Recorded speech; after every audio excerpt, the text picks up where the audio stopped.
Bienvenidos a nuestra inmersión profunda de hoy.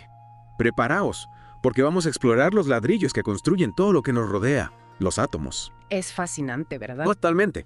Nuestra guía en esta aventura será un libro de física y química de 3 gurús de la ESO. Ah, sí, el de Gregorio Navío. Exacto.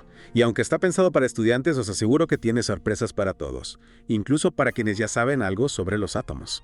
Desde luego, la historia de cómo hemos llegado a comprender el átomo es un viaje apasionante. Empecemos fuertes. ¿Sabíais que la idea de los átomos se le ocurrió a unos filósofos griegos hace más de 2000 años? Demócrito y Leucipo. Esos mismos.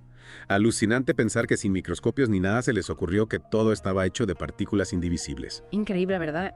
Imagínate que estás partiendo un trozo de pan y luego otro trozo más pequeño y así sucesivamente. Hasta que ya no se puede dividir más. Exacto.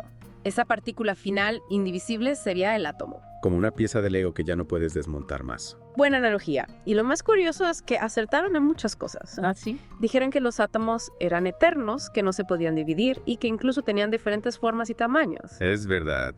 Y que estas diferencias eran las que hacían que la materia tuviera distintas propiedades. Exacto. Por ejemplo, que el oro sea brillante y el hierro sea duro. Claro, eran ideas muy avanzadas para su tiempo. Sin duda. Tuvieron que pasar siglos hasta que John Dalton retomó la idea del átomo. Pero es esta vez con más base científica. Claro, en 1808 Dalton propuso su teoría atómica. Fue una auténtica revolución. ¿Y qué decía exactamente?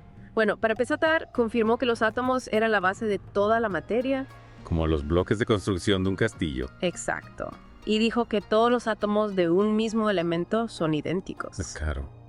Por eso el oxígeno siempre se comporta igual en las reacciones químicas. Exacto. Y no solo eso. Dalton también descubrió que los compuestos, como el agua, se forman combinando átomos de diferentes elementos en proporciones fijas. 2 átomos de hidrógeno y 1 de oxígeno. La receta del agua. Esa es. Y por último, la idea más rompedora de Dalton. Los átomos no se crean ni se destruyen en las reacciones químicas, solo se reorganizan. Es como un juego de construcción donde las piezas se separan y se vuelven a unir de formas diferentes. Exacto. De hecho, anticipaba la ley de la conservación de la masa. O sea que la materia no se pierde, solo se transforma.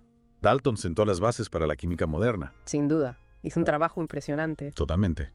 Pero hablemos del tamaño de los átomos. Son increíblemente pequeños. ¿Te imaginas lo pequeños que son? Ni me lo quiero imaginar. Pues imagínate que tienes una manzana y la comparas con la Tierra. Vale. La diferencia de tamaño entre la manzana y la Tierra es similar a la diferencia entre un átomo y la manzana. Alucinante.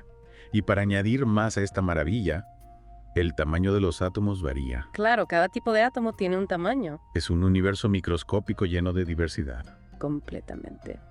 Y como bien mencionas, es un universo que aún esconde muchos secretos. Cierto, recordemos que Dalton postuló que el átomo era indivisible. Y la ciencia demostró que no era así. La historia del átomo se vuelve aún más emocionante. Resulta que el átomo no es tan indivisible después de todo. Efectivamente, hay todo un mundo dentro del átomo. Fenómenos como la electrificación de la materia fueron las primeras pistas de que había algo más. Que el átomo escondía una estructura interna. Exacto. Y menudo elenco de personajes nos encontramos ahí dentro. Preparados para conocer a los protagonistas. Protones, neutrones y electrones. El elenco estelar que compone el átomo. El descubrimiento de estas partículas subatómicas cambió nuestra comprensión de la materia para siempre. Comencemos por los electrones. Cuéntanos sobre el gran descubrimiento de J.J. Thomson. Bueno, a finales del siglo XIX, Thomson estaba estudiando los rayos catódicos. Que son haces de luz que se producen en tubos de vacío. Sí, y se dio cuenta de que estos rayos estaban formados por partículas con carga negativa, que se llamó electrones. Qué momento tan importante para la ciencia.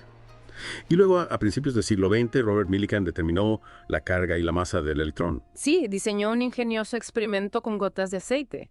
Gracias a este experimento pudo medir la carga del electrón. Que es increíblemente pequeña. Te Y juro. también descubrió que la masa del electrón era mucho más pequeña que la del átomo en sí. Exacto. Era como si hubiéramos encontrado un nuevo continente dentro del átomo. Increíble. Pero si los átomos tienen electrones que tienen carga negativa, ¿cómo es que la materia es neutra en general? Buena pregunta. Si solo hubiera electrones, la materia tendría una carga negativa. Los científicos se dieron cuenta de que debía haber una partícula con carga positiva. Que equilibrará la carga negativa de los electrones. Exactamente. Bien. Y así comenzó la búsqueda del protón. Y fue Ernest Rutherford quien lo encontró. Así es. A principios del siglo XX, Rutherford realizó un experimento crucial. Bombardeó una fina lámina de oro con partículas alfa. Que son partículas con carga positiva. Sí. Lo que observó le sorprendió. La mayoría de las partículas alfa atravesaban la lámina sin desviarse, pero algunas rebotaban. Como si hubieran chocado contra algo muy denso y positivo. Exacto. Había descubierto el núcleo del átomo y los protones. Fantástico. Pero aún queda un misterio por resolver. Si los átomos están formados principalmente por protones y electrones, ¿por qué su masa es mayor de lo que habría esperar? Un misterio que nos lleva al descubrimiento del neutrón. Y fue James Chadwick en 1932. Descubrió una partícula con aproximadamente la misma masa que el protón, pero sin carga eléctrica. El neutrón. Exacto. Con el descubrimiento del neutrón, el rompecabezas de la masa del átomo finalmente se resolvió. Teníamos las 3 piezas clave: protones, neutrones y electrones. El trío dinámico que compone el átomo. Es increíble cómo estas pequeñas partículas, invisibles a simple vista, forman la base de todo lo que nos rodea. Es fascinante. Y pensar que este viaje al interior de la materia comenzó con la intuición de 2 filósofos griegos. Una historia épica de descubrimiento científico. Pero aún hay mucho más por explorar. En la siguiente parte de nuestra inmersión profunda, descubriremos cómo se organizan estas partículas subatómicas dentro del átomo. Y cómo dan lugar a la increíble diversidad de la materia que nos rodea. De vuelta a nuestro viaje atómico. Gracias por acompañarnos en este viaje. Esperamos haber despertado vuestra curiosidad por el mundo microscópico que nos rodea. Hasta la próxima.